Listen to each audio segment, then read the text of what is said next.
Hello everyone, I hope you are doing good. आप सभी का स्वागत है एक और नई वीडियो में। सीधा बुंदे पे बात करते हैं, सीधा टाइटल पे आते हैं, लिविंग एक्सपेंसेस इन अल्बर्टा। तो इस वीडियो में मैं अल्बर्टा की सिर्फ दो मेट्रोपॉलिटन सिटीज़ लूँगा, एडमिंटन एंड कैलगरी। क्योंकि बाकी जितने भी रूरल एरिया है, टाउन्स है, वो ऑटोमेटिकली सस्ते ही पड़ते हैं। वहाँ पे अपॉर्चुनिटीज़ भी कम है, पब्लिक ट्रांसपोर्टेशन भी आपको मालूम है डामाडोल है। तो सीधा बात करते हैं टॉपिक पे। उससे पहले वीडियो पसंद आती है लाइक एंड शेयर ज़रूर करना। चैनल को सपोर्ट करने के लिए you have to subscribe it. अच्छा लगता है तो सब्सक्राइब ज़रूर करना, ना भी लगे तब भी कर देना।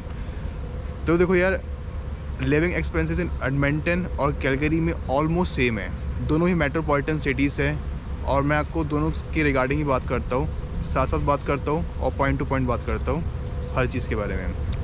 देखो, अगर आपको मैं पब्लिक ट्रांसपोर्टेशन के रिगार्डिंग बात करूँ तो दोनों सिटीज़ में ही पब्लिक ट्रांसपोर्टेशन काफ़ी अच्छा है। LRT, MRT पब्लिक बस की सर्विसेज अच्छी खासी अवेलेबल है, जिसकी फ्रीक्वेंसी भी बढ़िया है।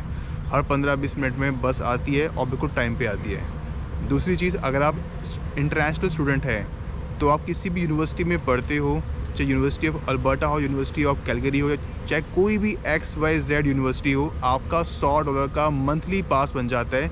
इसमें आप LRT, MRT या पब्लिक बस को यूज़ कर सकते हो अनलिमिटेड। तीसरी चीज़, अल्बर्टा की एजुकेशन बहुत अच्छी है। अल्बर्टा की एजुकेशन एक्चुअली में बहुत अच्छी है and one of the top education है पूरे कनाडा में। और साथ ही साथ अल्बर्टा का जो PR प्रोसेस है वो भी काफ़ी बढ़िया है। अगर आप स्टडी ओरिएंटेड हो, अगर आपको लगता है कि मुझे यहाँ पे कनाडा आना है, सिर्फ PR पे नहीं आना, मेरे को पढ़ाई भी करनी है, अच्छी पढ़ाई भी करनी है, मेरे को सीखना भी है काफ़ी कुछ, तो Alberta is the one of the province जहाँ पे आपको दोनों चीज़ें फुलफ़िल होती है, आपकी एजुकेशन भी और साथ ही साथ आपका PR भी। तो मैं अब बात करता हूँ PR के रिगार्डिंग। तो यार, ये मत सोचना कि आप 2 साल का कोर्स लोगे, चाहे कोई भी सर्टिफिकेट, डिप्लोमा कोर्स लोगे या पोस्ट ग्रेजुएट सर्टिफिकेट कोर्स लोगे और उसके बाद आप एलिजिबल तो हो जाओगे, उसमें कोई दो राय नहीं है। एलिजिबल भी हो जाओगे, आपको 6 मंथ्स का फुल टाइम वर्क करना है। एक चीज़ याद रखना, जिसमें आपने स्टडी करी है उसी से रिलेटेड ही 6 मंथ्स का एटलीस्ट फुल टाइम वर्क करना। दूसरी इंपॉर्टेंट चीज़, जब आप एलिजिबल हो जाते हो, अब 6 महीने आप वर्क कर लेते हो और उसके अंदर आपको PR फाइल लगानी होती है, जो आपको 3-4 महीने लगती है। अब ज़रूरी नहीं है कि अगर मैंने 3-4 महीने बोला है तो आपको 3-4 महीने ही लगेगी। It's totally depending upon the visa officer also, और वहाँ पे कितने सारे लोगों ने फ़ाइल लगा रखी है। क्योंकि बहुत सारे लोग अल्बर्टा मूव हो रहे हैं, चाहे वो स्टडी परमिट पे हो, चाहे वो LMI रिलेटेड जॉब पे हो, चाहे वो वर्क परमिट पे हो, because of easy PR, because of straight forward PR। तो आपको 3-4 महीने की जगह 7-8 महीने भी लग सकते हैं। और कभी कभार ऐसा भी होता है कि वो अल्बर्टा की गवर्नमेंट या PNP प्रोग्राम कहते हैं कि आपने 2 साल तो आपने स्टडी करी है, आप एटलीस्ट हमें 1 साल का दिखाओ कि आपने यहाँ पे 1 साल आपने फुल टाइम वर्क किया है as compare to 6 months. 6 months के बाद तो एलिजिबल हो जाओगे, लेकिन कभी कभार ऐसा भी सीन होता है।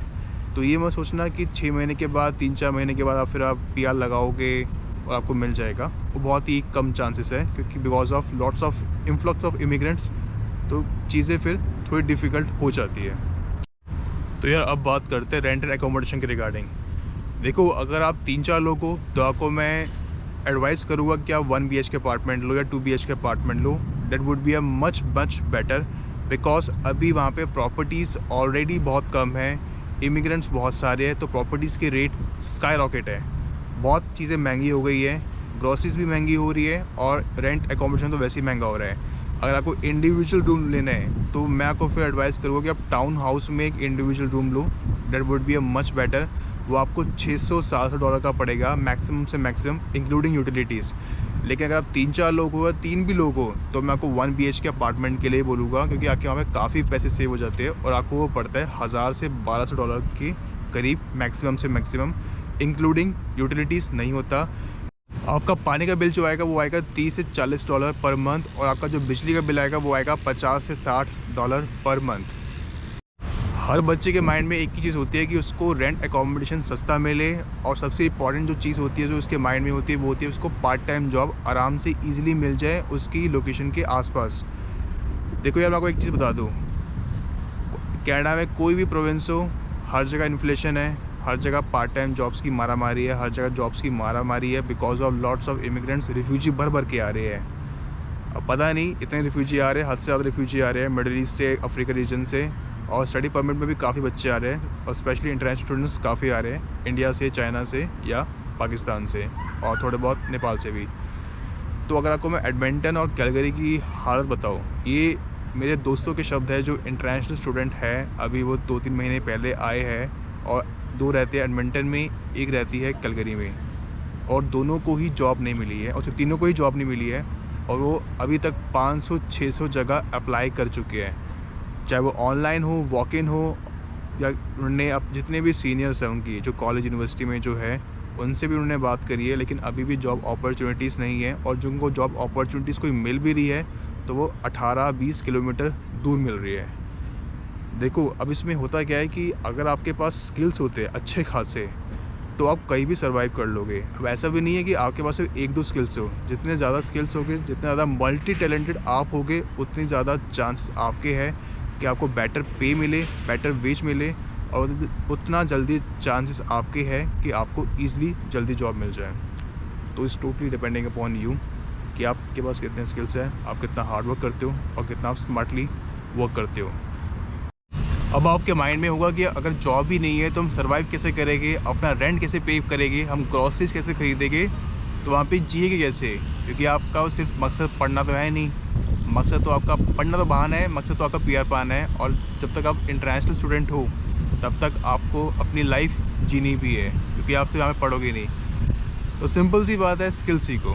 स्किल्स किस तरह के सीखो? ये सारे स्किल्स आपको पर्सनली भी हेल्प करेंगे, प्रोफेशनली भी हेल्प करेंगे, चाहे वो रूफिंग हो, बार्बर का वर्क हो, मैकेनिक हो, प्लम्बर हो, शेफ़ के रिगार्डिंग हो, ये सारी चीज़ें आपको सीखनी पड़ेगी। Even you have to learn swimming also. Swimming की भी यहाँ पे काफ़ी अच्छी खासी डिमांड है। आपको अच्छा खासा $25-30 पर आवर के हिसाब से आपको मिल जाता है अगर आप सर्टिफाइड स्विमर हैं। आपको यहाँ पे आपको टेस्ट देना पड़ेगा कि दैट यू आर एलिजिबल, और आपको एक सर्टिफिकेशन लेना पड़ेगा। तो आप स्विमिंग भी आप सिखा सकते हो। अगर आप फिटनेस में अच्छे हो तो आपको एक फ़िटनेस का टेस्ट देना पड़ेगा, उसका भी आपको एक सर्टिफिकेट लेना पड़ेगा फॉर द जिम पर्पस। तो काफ़ी कुछ चीज़ें हैं। सो रिमेंबर, इतना आसान नहीं है, अपॉर्चुनिटीज़ यहाँ पे बहुत कम है, जॉब्स भी बहुत कम है। तो अगर सर्वाइव करना है, जितने ज़्यादा स्किल्स होंगे उतना बेटर होगा। अगर आप सोचोगे कि मैंने सिर्फ आईलेट्स का एग्ज़ाम दे दिया और मेरे अच्छे खासे बैंड आ गए, मेरे को एडमिशन मिल गया और आपको वहाँ पे जॉब मिल जाएगी अल्बर्टा में, तो भूल जाओ, बहुत ही मुश्किल है।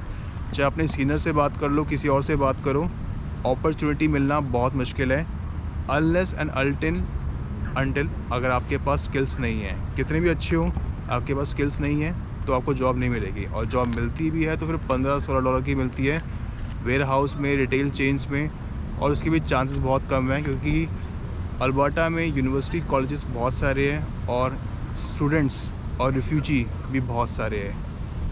तो ध्यान रखना। सो एट द एंड आपको हर महीने कितना पैसा चाहिए होगा टू सर्वाइव? तो मान लो कि $600 आपका गया इंडिविजुअल रूम पे, 300 गया आपका ग्रॉसरीज में, $100 आपका गया पब्लिक बस में, तो ये आपका बना $1000। अब आपसे पढ़ने तो आए नहीं हो, कुछ घूमो फिरोगे भी, कुछ खाओ पियोगे भी, रेस्टोरेंट में भी जाओगे, तो वहाँ पे आपका मान लो कि $100 गया, तो आपका बन गया $1100।